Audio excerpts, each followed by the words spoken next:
Hello and welcome or welcome back to the National Qigong Association's Qitalks.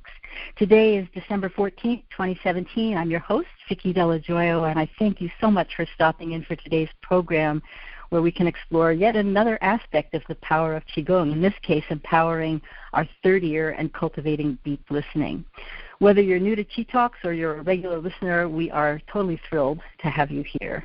This evening I'm going to be delighted to welcome Daisy Lee, a respected leader in the Qigong world who lectures and conducts workshops and instructor trainings internationally, and whose signature program, Radiant Lotus Women's Qigong, is now taught by female teachers in 13 countries. Just love watching Daisy spread the word of her beautiful messages. Before I bring Daisy on, I'd like to quickly review the basics of what Qitalks is for those of you who are new to the program. I heard a couple of you. I see a few names that I don't recognize coming on tonight, and we have more and more people piling on as I speak.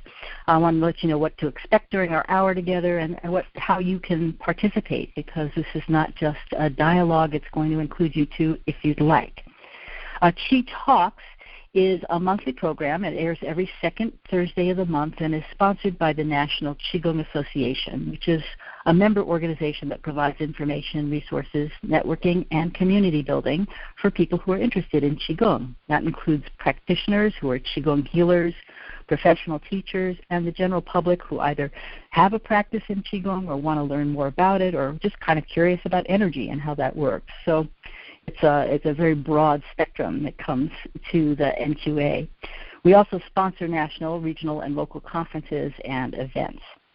Qitalks, which is what this is an audio program of virtual classes that's free for the general public as part of our organization's goal to use public education and scientific research to educate people about Qigong and Qi practices. These programs are part interview, part audience participation, so do plan to stay on for the whole call so you can contribute when we open up for the Q&A in a little while. And also, I know Daisy has a really spectacular offer for you, and we also have an offer from the NQA, so if you stick on the call, you'll get to hear all about that. Right now, you've probably noticed that your line is muted, and that's to keep out extraneous sounds, but it's not really intended to shut you up. That's not what I want at all, because your questions and your experiences and your personal observations and comments that you make are always awesome, and it helps us build community when you participate in this discussion. So to me, your voices are really an important aspect of what makes Qitalks so powerful. So I'm going to give you some guidelines of how you can participate, and then we'll actually start with Daisy. So the first way you can participate is that while we're talking, if you have a question or a comment, let us know by pressing *6 on your phone. And then when we get to the Q&A part of our session, I can unmute you. But that doesn't mean you have to wait until Q&A to press *6. Anytime you have something you think, oh, I want to jump in here, or I have something I want to say, press it, and it'll save your place on the queue for when we get to that part of the discussion. Do it right away so that you go up in the queue. We don't always have time to have everybody speak, so the sooner you press your *6, the more likely it is that you'll have a chance to speak. And we want to hear from you. So the second way that you can participate is send an email to Qitalks, and that's QItalks@nqa.org, and I'll be checking my email so that I can ask your question for you. If you're somebody, for some reason you feel really shy and you don't want your name included in that question, just let me know and I won't. Otherwise, I will. The third way that you can participate, for any of you who are Facebookers or are looking at your computer or phone or iPad or whatever as we're on here, you can connect with us at national.qigong.association. So it's facebook.com/ just put National Qigong Association in your search bar and it'll come up. And we have Kimberly Ivey, the founder of Embrace the Moon School in Seattle, who's going to be monitoring your comments. So we'll be looking for your posts along the way, and making comments is a great way also to share what you're thinking with the larger community. So thank you so much, Kim, for being there for us tonight. So whatever way you choose to participate, please do go ahead and jump in. Any and all questions and thoughts are welcome. So now I'd like to introduce our guest speaker tonight, Daisy Lee. As I mentioned, Daisy teaches internationally with a specialty in women's health. Her accompanying DVD series, Beginner Qigong for Women, became a bestseller on Amazon within the first month of release. No surprise, because her DVDs are brilliant. She also teaches co-ed programs, including instructor certifications in Qigong for cleansing and ancient systems such as the Wuji, Hundan Qigong, and 5-animal Qigong. She's a 59th generation lineage holder of, I'm sorry, Daisy, I don't know how to pronounce this, Huato, original 5-animal. Sorry about that. 5-animal Qitalks, which is a classic amongst Qigong systems, so I should at least know how to pronounce it. Her programs inspire people from all walks of life, from doctors and nurses and cancer patients to war veterans, Olympic athletes, NASA engineers, and the deaf community. She's a popular speaker at Qigong and TCM conferences, and she has taught at the NQA conference. She was our very inspiring keynote in 2013, and she's spoken a lot of other places as well. She calls herself a consummate wandering Taoist, traveling around the world to share Qigong teachings. We're going to hear a little bit more about where she'll be in the year ahead later in the program, but now I'd love to welcome you, Daisy. I'm so happy to host you this evening to talk about empowering our third ear, the power of deep listening in Qigong. Thank you so much, Vicki. And hello, everyone. It's great to be here again. How many years ago was this, Vicki? Maybe 3 years ago that we last spoke. That's right. Yeah, I think you were one of my first guests on Qitalks, and we're up to I think this is the 50th one, so I think you were the third or fourth. So it's great to have you cycle back around. Yeah, so thank you. Let's dive right in with your title. What do you mean when you're referring to listening with the third ear? It's a wonderful phrase. I'm so used to hearing of third eye, but third ear is unusual. So tell me what you mean. Well, it's, as you mentioned earlier, the third eye is often spoken about, but I think what we need to cultivate more than anything these days is deep listening, which is what I call listening with a third ear. It's beyond what people hear in their words and kind of beyond the chatter that might be in the room, and it's a kind of listening beyond the words and that kind of attentiveness that is required really in Qigong when we're tuned into nature or to the animals around us. And in fact, when we tune into ourselves, the information is there for us to decode and really find out what's happening in and around us. So it's really an art. Deep listening, I would say, is an art. So, and it sounds like it's an art that has kind of a two approach way, which is one, deep listening to the environment, including other people, and then the other is deep listening to our own inner wisdom. Yes, exactly true. I think in the scramble to be heard in this day and age, because we're competing with technology, we're fighting to be heard, and the more we fight, the more contraction happens in the body, and so we're not really listening. Then we're putting out energy that doesn't facilitate that kind of listening. And so coming into quiet within oneself and observing as much as listening. This is the third eye and the third ear working together. Something else appears in that information that's provided on the subtle planes. And what do you think is really important about being able to cultivate that depth of inner listening or inner seeing? What feels like it's, what are the sort of the major reasons that we would want to do that? Well, where it pertains to Qigong practice and the Qigong lifestyle, really, I think that we're tuning into energies that are within our cells, even in our blood, in our cells. And so that requires this kind of patient quietness that helps us to understand if something has gone awry in our bodies, for instance. And so what machines pick up, by the time you feel unwell, it's usually way past that listening stage. The signs have become obvious, and what we want when we do third ear listening is to tune into that understanding before anything happens, when you know that something energetically is already a little off balance, and before dis-ease has happened. And so that listening tunes us into that inner knowing. When you have a sense that something is either really right or really wrong, and then there's the outer listening that we do with our two ears. That's the kind of mundane sort of listening if you have ears to hear with. And you can get a certain level of information with that, but it's nowhere near what you would get faster with that cultivation of the deep listening to the subtle layers.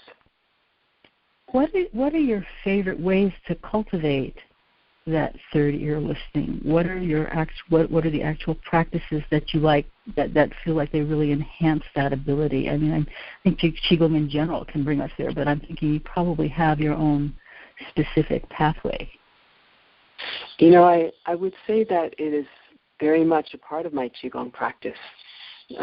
That listening comes into the quietness of wherever I am. I might be on a New York subway, or in a forest on the other extreme. And if you quiet your mind and breathe deeply and slowly, slow everything down, and really take in the information that you might not otherwise take in, then it has to be that absorption and then integration of information that might be otherwise missed. So I personally would go quiet. That would be the first thing. And I observe as much as I listen. So it's a combination of using both ears, both eyes, and not using the one mouth, as some of my teachers in the past have always said. We have two eyes and two ears for a reason and only one mouth. So it is a thing of coming into one's own silence amidst the chaos. And there's always chaos, especially if we're living in the world and even traveling as much as I do, going through airports and going into communities. You'll enter a room, a classroom, and you'll hear the chatter and the excitement. And when you walk in, hopefully, if they're listening as well, then the quiet just happens on its own without having to use any devices or gongs or any of that. That's part of our practice. Yes. And what I'm really hearing you talk about is that there's a balancing with sort of, I think of it as balancing what your internal attention with what you're perceiving externally. So that it sounds to me like if you're in a New York subway and you want to go and be in that inner listening place, you also want to be aware of the environment around you. So is that what you're getting to? Is that there's a way in which you're working internally and externally, sort of balancing those two? Yes, most definitely.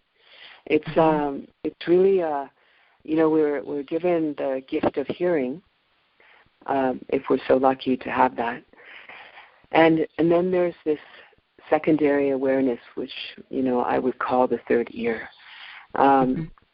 We learn so much more when we're paying attention that way, and maybe we can't do it all the time when things are a little crazy around us, but that's the cultivation part.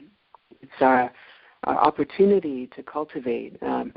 I've attended a number of deaths, and there's something that happens when someone is going through that transition, and you're listening for their very breath.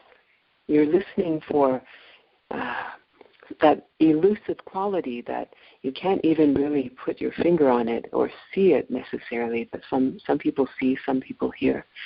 And one can only describe it as that, I would say, a kind of magical moment if it's a peaceful passing. And to have the opportunity to hear that person's breath and to give it dignity and to give it reception. We're receiving when we're attending to a person's last moments. And also at the same time attending to our emotions, our last moment with that person. I'm going into that territory only because I feel that that's when we can really be there for that person and their soul's journey by doing that kind of deep listening in that moment. I so agree, and of course this speaks to me. I've attended several people's deaths, the latest being a few months ago, as you know, with my mom, and I think that there's something about that presence that is, I think of it as exalted, and I also think of it as something that I like to carry forward into my day-to-day life, even when I'm not present. Yeah. So I'd love to know, Daisy, you said you talked about when you go into a classroom sometimes and you're in that place of deep listening and people, they feel that lead energy coming from you, or they shift even without a gong. I want to know, I know you travel so much, you're on planes so much, you're going from one climate to another, one environment to another, one culture to another. Yes. Do you have any stories about how this type, the cultivation of your deep listening has helped you in a certain situation that might otherwise have been stressful? Well, I'm often going into, or not often, but sometimes going into countries where I don't speak the language.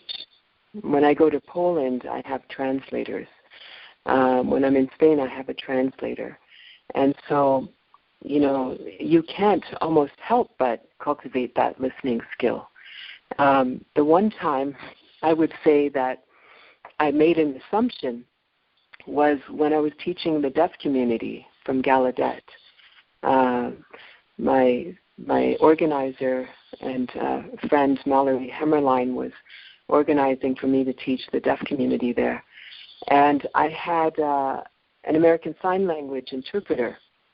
And I didn't realize, because I was so used to being translated, that there was no delay.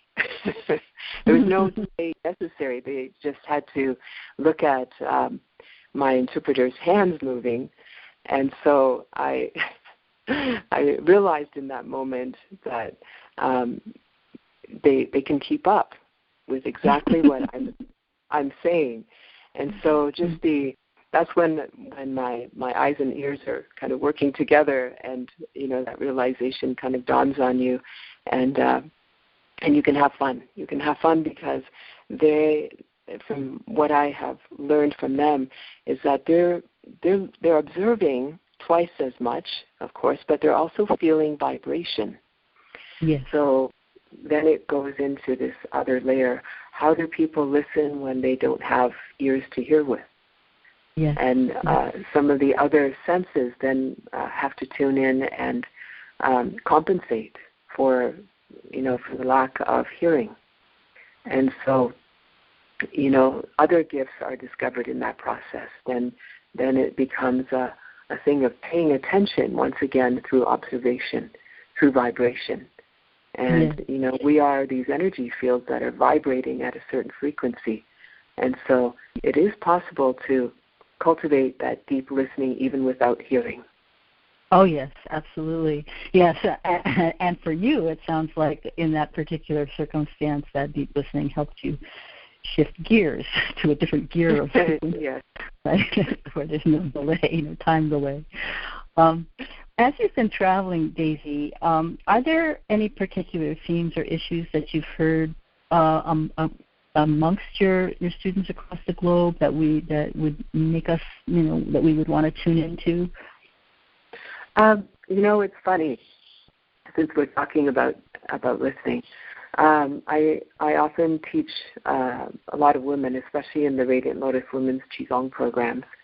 And the one thing that they say, probably not in mixed company, is, I just wish my partner would listen to me without trying to fix me. And then essentially it's a desire and a request to be heard. And so, if if we want to balance some things out, if it's true that men have a tendency to want to fix things, then maybe that all that's needed is this cultivation of deep listening. There's nothing that needs to be fixed. Sometimes we have the answers within us, but we need to be heard.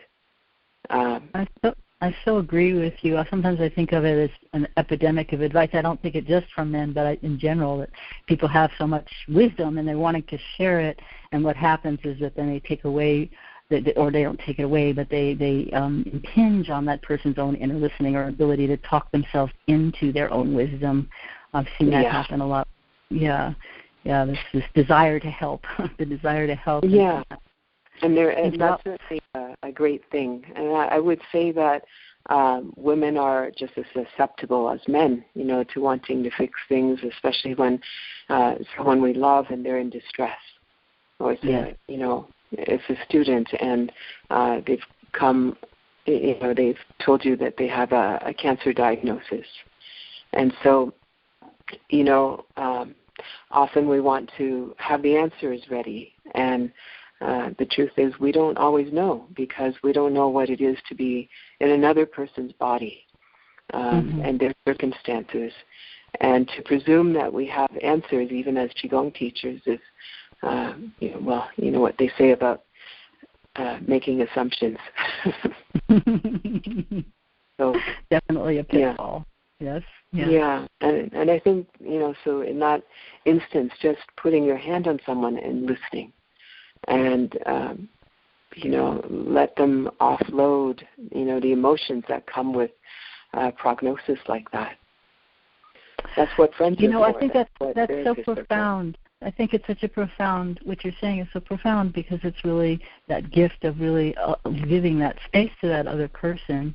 And I think that when you're talking about inner listening, let me know if we're on the, thinking the same way about this, which is that if I'm listening and allowing somebody to, like you said, offload or discover their own wisdom in the process, I'm also monitoring my own reactions. I'll notice my own leap to want to help, or the ways in which I'll have a sense of feeling lost or feeling like, oh, well, this is what I would do, but I don't want to speak yet. But that there's an inner listening to, my own responses at the same time I'm balancing. I think thinking about is balancing the internal part with the external. Do you think of it that way? Yeah, I feel that a lot of times those of us who are caregivers especially, we have a tendency to want to jump in and provide answers for everyone. Mm-hmm. And I think sometimes it's better to ask questions back and see if that person has the answer for themselves, or guide them back to their own answers. And that's a harder thing to do, because one has to be patient. If you're one who's gifted with a quick mind and quick intellect, your tendency might be just to jump in and fix the problem and, go on to the next thing. But the cultivation, the practice is actually to slow things down and, not have all the answers, and ask the questions so that those answers get discovered by the person that's going through a stressful moment or a crisis. Yes, absolutely. Yeah. So wanted to ask you a little bit about, I've had the opportunity to do some of your Radiant Lotus program, but what made you decide to start that? I mean, this is something now that you have cultivated and is developed into a big global phenomenon. What made you decide to do a woman-only program, and what programs do you offer to men? Because I know you do both. Yeah, initially I didn't think that men and women should have separate programs. I felt, we're human beings on a healing path, and we're the same. But ultimately what happened started on Kauai, where I had my home 17 years ago now. And my students were always staying after class, they would wait until Francesco, who is now my ex and a dear friend, would leave after he finished teaching, and then would ask me very private questions about women's health.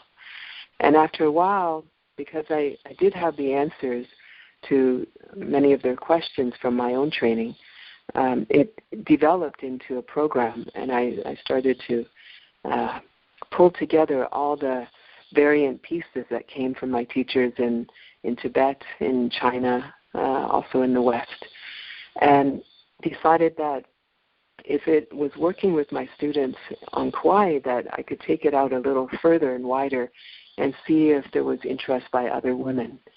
And because they were getting such good results on Kauai, that changed what happened down the road. And so I created the program to serve that need, because women were having problems with hot flashes and, low libido, breast tumors and cysts, loss of bone density, all kinds of really hormonal but sometimes emotional issues that were causing these kind of body shifts and body anomalies. And so when they started using these practices from my teachers, they would start to sometimes quite rapidly change what was happening in their bodies. I remember specifically a school teacher who had breast tumors. She was really concerned, and she came to class, and I asked her what she had been eating, actually, and what she had been going through. Maybe these are questions that doctors may not have time for anymore. They just look at the symptoms, but I wanted to know more about where she was coming from and what was causing her the stress before the tumors happened. And what we found was that she was going to her comfort food because there was so much stress in her life. The relationship had changed, her job had changed, she was moving, and her default comfort food was cheese. And so she was eating a ton of cheese. She ate a lot of dairy. And some of my students and instructors know that cow dairy, especially pasteurized non-organic cow dairy, has higher estrogen levels and hormone levels. So they were causing her to have these cysts and tumors. They were benign. So I asked her to stop eating the cheese, which she did, and I went away for a couple of months for teaching, and then when I came back, she was kind of regaling me with stories about how the tumors were gone, and they couldn't find any sign of it, and it was just that small change, and then doing the shaking cupping routine that's part of the women's Qigong. So how completely that's gratifying, right?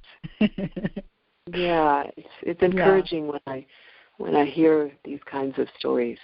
And for malignancies, it's a different process, but certainly for things like hot flashes and fibrocystic breast disease and benign tumors, this program works quite well. So speaking of that program, I know that you have an offer for people for your Radiant Lotus Women's Qigong Beginner Qigong for Women on DVD. You want to talk a little bit about what you can offer people today for those of us who want to go further with what you offer? Yeah, by all means. The YMAA.com, they're my distributor. It was a company, started by Dr. Yang Jwing-Ming. In any case, they now distribute my Beginner Qigong for Women DVDs, and they have on there a special that is actually 50% off the beginner, the two beginner DVDs, DVD 1 and DVD 2. They're both beginners, and they make up the basis of the Radiant Lotus Women's Qigong Foundational Program. And so that will be available to NQA listeners, the Qitalks listeners, and they can just go to YMAA site and find that offer. Wonderful. That's fantastic. And I know that you're planning some, events for the year ahead. Do you want to give a little quick overview of what you're doing in 2018 so people have a sense of where they can connect with you one-on-one if you're coming to their area? Yeah, I'll be starting the year in Toronto. I'll be doing a level 2 training. The first time I brought the level 2 training to Toronto, Canada, and that's in February. Then I come back to New York and the New York Open Center, March 16th, and I'll be doing a program for 3 days with Sharon Smith, who hosted me at the Immortal Sisters Conference this year. And then I continue on to Europe, to Warsaw, Poland, where I'm teaching a Tai Chi fan practice for women. And then it's places like Steamboat Springs. I think Sherry is online, who called in. She's hosting me for a Half the Sky Women's Retreat. And that's myself and the midwife, my midwife colleague and friend, Terry Nash, is co-teaching that for a 3-day program. And then in the summer, I'll be doing a certification for Qigong for cleansing. It's an organ cleansing instructor certification at Kripalu in Stockbridge, Massachusetts. So that's open to both men and women, plus an extra weekend. Some of the major things are the Spain Qigong retreat that's happening June 25th to July 4th. And that's a program that's really fun. We did our first one this year, and sharing the beautiful Spanish culture and food, and that's probably going to be a yearly event. And then I'm doing another Radiant Lotus beginner level instructor certification in near Philadelphia in Lansdowne, Pennsylvania in July. And from there, I go to the Netherlands, to Germany to do a level 1 certification, Finland, and back to the U.S. in September, where I'm doing a program with Kripalu for the Quantum Chi conference that's happening there, September 23rd to 28th. And then I'll probably leave for China and do my own personal training with my masters at that point.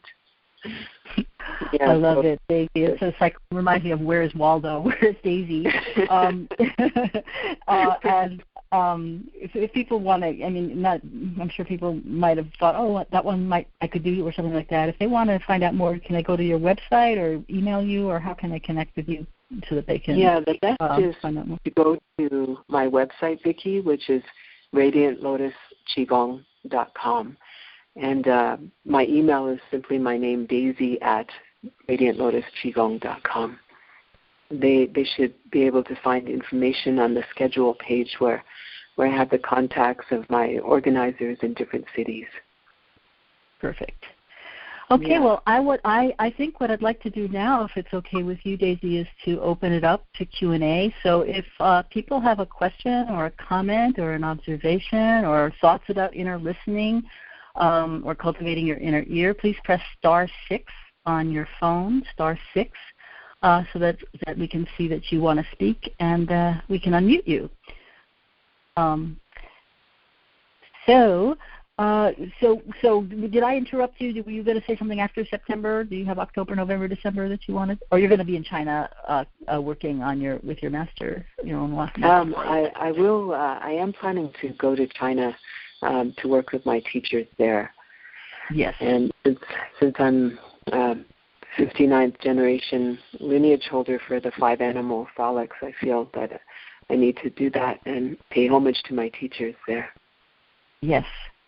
Okay, we've got Mark Johnson here on the line. Hi, Mark. Hi, Mark. Oh, yes. Hey, you better behave. I called in just to share something that I'm sure that Daisy knows. But because I had good Chinese teachers, I've never forgotten it, and it's right in line with what she's been saying. The character for a sage is in three basic segments: a picture of an ear in the upper left, picture of a mouth on the right, and the three-tiered vertical sage that holds together the three frequencies. So what it's saying is, truly, to be a sage, you have to listen first, then speak. The ear comes first, and the mouth is second. Isn't that fascinating? Yes, it is, and so true, isn't it? Mm-hmm. That's all why I had to share was that. I'm glad we agree. Thank you, Mark.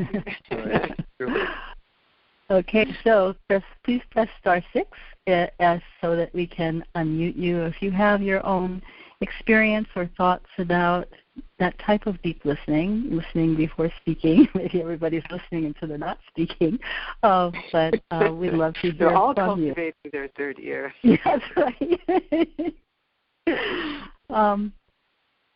I know you co-teach classes sometimes also. You said you were doing that with your midwife friend Terry, and then you is the class that you teach in Spain also something that you co-teach with your partner? I co-teach that with Sifu Francisco Mena, and he's a Qigong teacher from Spain, and so we're very dear friends, and he handles the Spanish, although I've learned Spanish through him and through teaching there sometimes. Yeah. So those are co-ed programs then. Yeah, and you know, it's funny because when you don't have language, you've probably heard this saying before that 90% of communication is nonverbal. Right. And so, you know, how I think I travel quite well is because I'm not relying on language so much. I'm relying on kindness, definitely, but I'm relying on another type of communication that is really not based on words. It's based on energy. Yes. And so I think people can see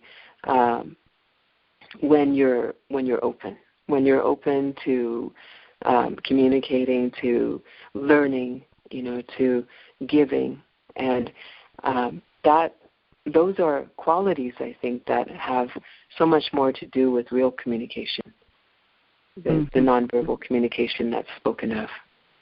Yes. Cindy, we've got Cindy here on the line. Hi, Cindy. Hi, Cindy. Hi, Vicki. Hi, Daisy. How are you?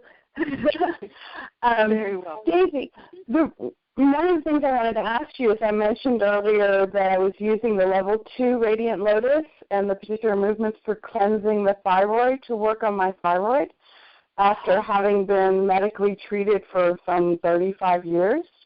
Right. I did really good transitioning to more energy and support with ashwagandha for my thyroid. And I was doing really, really great until Harvey hit. And shortly, about 3 or 4 weeks after Harvey, I suddenly went myxedemic, which means I had a sudden need for thyroid to go back on the medication. And I was wondering if you could speak to how I could balance my energy a little bit more when there are things like Hurricane Harvey or the fires in California, or how would you go about just really grounding in a stronger way so you don't get pushed off balance? Well, you know, I always go back to the basics of our training, which is what I call vertical alignment. And vertical alignment is this reconnection, you know, through the top of our head with a star, kind of a personal North Star in the sky. And yet our feet are deeply rooted to the earth. And so it's when all the windy changes and the chaos are flying around us, can we get quiet enough to actually ground ourselves and hook up with, you know, this other, perceived as greater force around us? We have to be that eye in the storm, that quiet in the storm, if we want to reharmonize and rebalance. And I think what I do, what I found most helpful for myself is doing a balancing movement. So I choose, there's two movements that I default to whenever I'm under stress. One of them is the balancing movement, and the other is the showering Qi movement. They're both part of women's Qigong, but I often teach it to both men and women. And so crossing the midline will help to bring balance to the right and left hemispheres of the brain and settle the emotions. Doing something as simple as rubbing your Laogong points, your palms together, and then placing them over the thymus will actually bring calm and emotional balance to the body. So when you're under stress, the body just goes crazy. It's trying to find balance, and if it perceives imbalance, it's going to go to one extreme, perhaps, to try and relocate that for you. And so the more we can breathe through it, gentle the breath, deepen the breath, lengthen the breath, the simpler those techniques are in many ways during stress, the better the chances are that we'll come back to balance sooner. Does that make sense, Cindy? Yeah, it really goes along with what I was thinking myself, because this past year I was in a car accident as well and broke through ribs. So breathing in itself was very difficult. So that's been a major thing to bring back into center, is the breathing techniques. And as I've done that, I'm much more balanced. So yeah, you're reaffirming what I thought myself. Thank you very much. You're welcome. Thank you, Cindy. And you know, when you have trouble breathing in, my suggestion is to breathe out consciously. You know, this happens with people who have asthma as well, that they're grasping for the air because their fear is that they won't have oxygen. Now, rather than doing that, desperately grasping for air, consciously release the breath, empty the lungs completely, and the body will just naturally take in the air. So that's a technique that can be used. You know, it almost is counterintuitive in some ways, but it's exactly what is needed during stressful times. Let go so that you can fill up. Beautiful, Daisy. We have somebody else here on the line now. Is Ellen? Hi, Ellen. Yes, hi. Hi, Ellen. I'm very interested in what you're talking about. I've been studying Qigong now for about 26 years.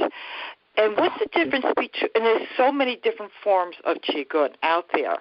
What's the difference with yours when it comes to working with women? Well, would any Qigong do for a woman, or is yours, what's the difference? Because I've been doing it for so many years, and I would like to know what you're doing that's different than others. Well, a lot of times my work is treating, you could say, female conditions with, breast cysts and tumors, hormonal imbalances. But beyond even the physical, we're looking at the emotional, psychological, the concerns that come up for women, and partly caused by hormonal fluxes, but also because our emotions are not always honored. And so, we as a group, when we're together, we have a chance to discuss some things that normally are not discussed in mixed company. And is that part of the Qigong? Is this discussion is part of it, or is it? It's a combination. There's time for discussion. Sometimes it's brought out by the students, and in a group of women, I can guarantee you, that some discussion comes up. And you've heard of the Me Too campaign about sexual abuse. Well, those kinds of topics come up, and there's probably some level always in every classroom that I've taught of women that there has been abuse. Some, maybe 1/3, if not more, of the class has experienced sexual or physical abuse. And so, we have to we sometimes have to address, well, how do we use this Qigong in particular to address these kinds of health concerns? Because anyone who has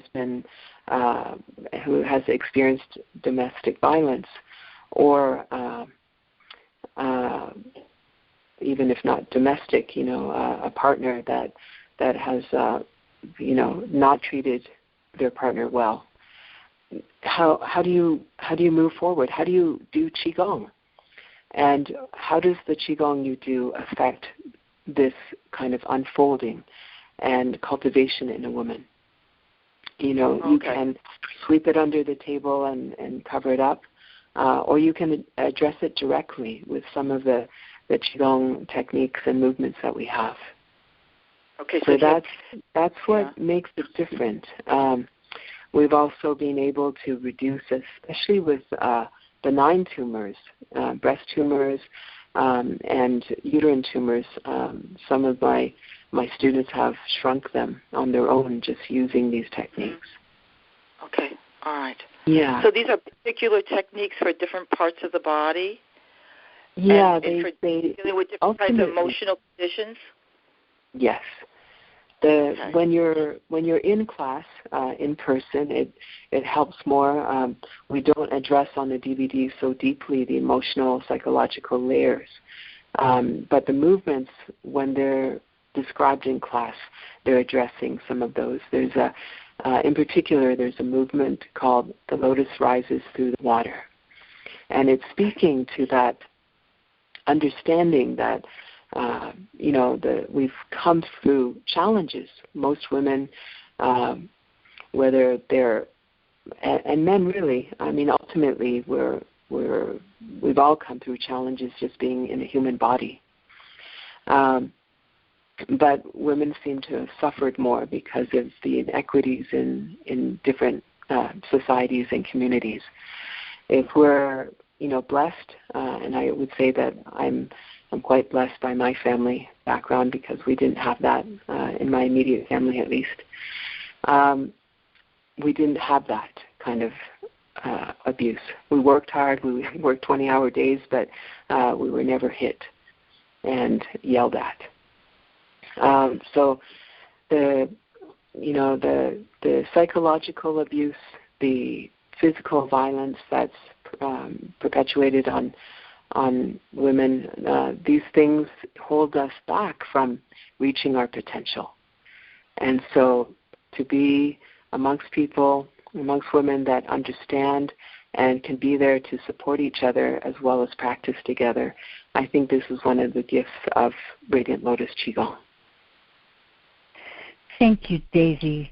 We do have another person who's waiting, but before I invite her on, I just want to take a quick moment to talk about the NQA, the community that we are, what we do in the world, particularly because there's so many of you on the line right now who are new to our organization.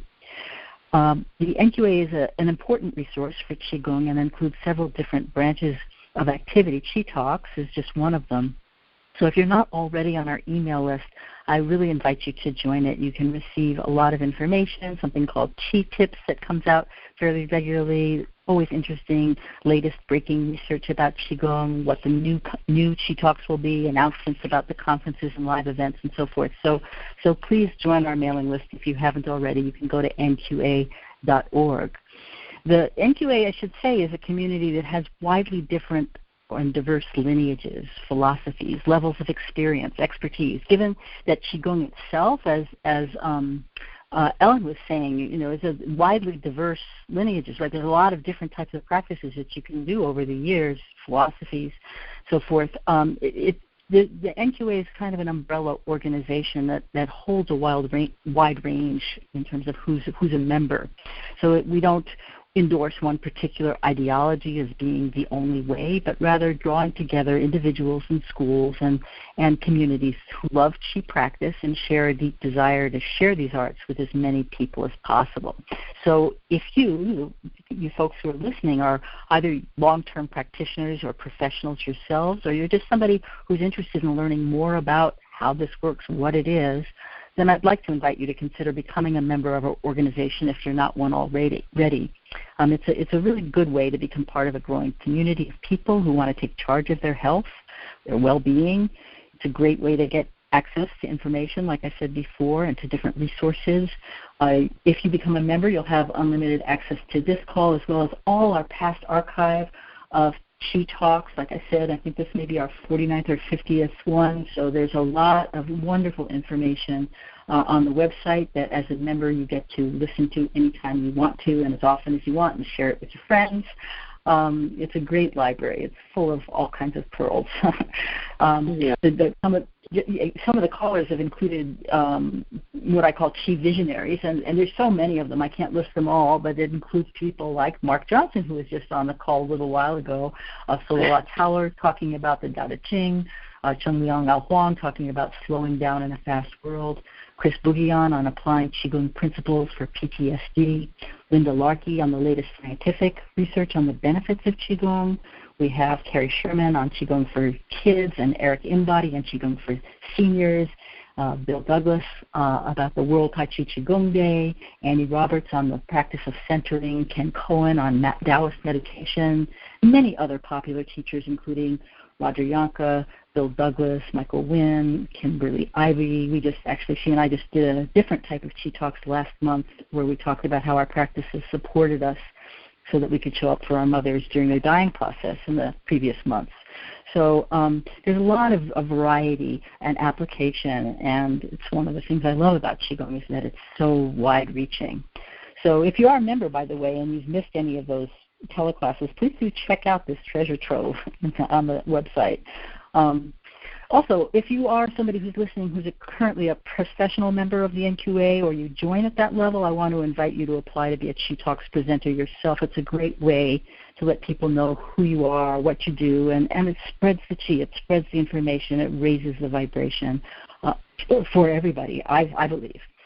Members receive a discount for our national conference, which is happening on World Tai Chi Qigong Day this year in April 27th to 29th in Asheville, North Carolina. You can go to our website to learn more or apply as a presenter or a vendor. The bottom line is whether you're a long-term practitioner or you're brand new to the Qi arts, we'd love to welcome you to our community. So this is when I get to offer you a special discount for listening to this show today. There are 3 levels of membership. There's a general membership, there's practitioner, which is for people who are healing professionals, and then there's professional teachers. And ordinarily the fee to be a general member is $45, practitioners $100, and professional members is $150. But to thank you for joining us live this evening, we're going to offer you a $10 discount on membership price. So whichever member level you choose, or if you're renewing your membership, which I hope you will, this offer is good for the next 24 hours. And you can get that discount by emailing us at info@nqa.org or by calling our home office. You can find the phone number on our website, nqa.org, and be ready to give not just your name as not just your name as a participant on this call, but you need to give the phone number you called from so we can verify you were really here, and that makes you eligible for the offer. So I hope that you do plan to join us if you haven't already. So, Daisy, I'm gonna go ahead and unmute Marie, who's been waiting patiently. Or I may only help if you did, but thank you for waiting, Marie. Welcome. Hi, Marie. Hi, Daisy. Hi, Vicki. Hi. It's so great to hear you talk about deep listening, Daisy, because thank you. That's what happens when I practice the Radiant Lotus Qigong level 2. Or level 1, and it's almost like a mystery unfolding to just pay attention, deeply to the subtle, energy shifts and emotional shifts going on as I practice that. And wonderful. I just want to comment that it's so. Not only does it activate my heart center and my pelvis on a physical level, but an emotional level also. There's like a connection that happens, I think, which is very feminine, very just applies to females. The question was earlier, why is this a female practice? And I think that's one of the reasons. You are really working with your energy and in your heart and in your pelvis, and at least that's what happens with me. And I just wanted to make that comment and also say that as I even and sometimes as I teach it, I have all these questions like, oh, all this is going on, and how do I convey that to the students? So it's a very deep and slow experience for me. That's wonderful to hear, Marie. Yeah, it is a kind of unfolding, and that's part of the listening is, even non-judgmental listening, just to hear what our body tells us, and not judge it too harshly, but to listen, and then we get our minds involved and we start the discernment process. But that level of intuition starts to spark, and the information comes. I think we serve our students better when we cultivate this listening. We serve our families and our communities better when we cultivate this deep listening. Yes. So yes, thank you so much, and you're very welcome. Look forward to Marie, connecting again. Okay. Take good care, Marie. Thank you Thanks for your comment. In. Okay, well, we're getting here to the very end of our hour, which is always just too short.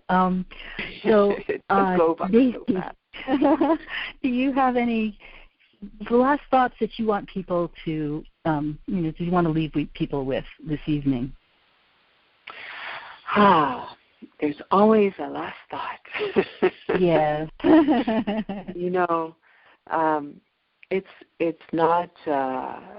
It's not about men or women in the end.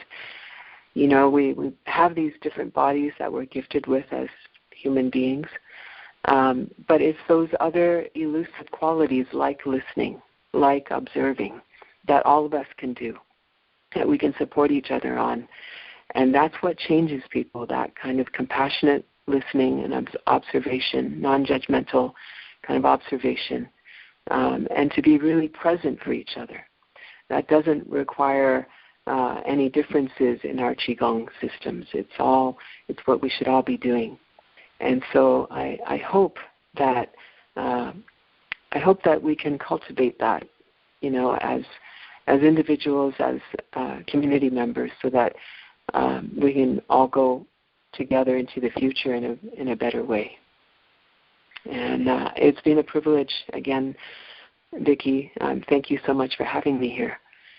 And if anyone needs to contact me, they can just go to my website, radiantlotusqigong.com.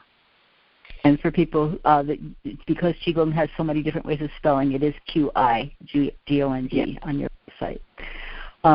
So I thank you, everybody, for joining us for this round of Qitalks. Thank you so much, Daisy, for your wisdom and your good energy, which even listening to you, it creates, I think, a shift in the field. So thank you so much. It's my pleasure.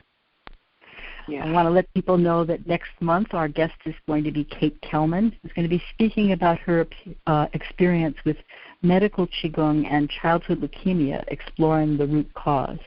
Kate currently holds her master's in medical Qigong and is part of a 3-year training certification class to obtain her doctorate, studying with Dr. Ted Sibik and Zhang Yi.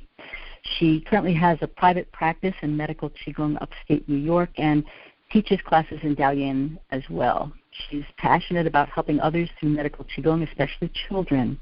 This work has helped her pursue her highest potential through constant self-cultivation, adopting a Taoist perspective, and allowing her to discover her own mind through others, which sounds like a little bit of an echo of what we've been talking about this evening. So please be sure to mark your calendar for January 11th, 8:30 East Coast time in the U.S., and join us for what promises to be yet another rich conversation. So until next time, be well, and let the chi flow. Bye-bye. Bye-bye. Bye.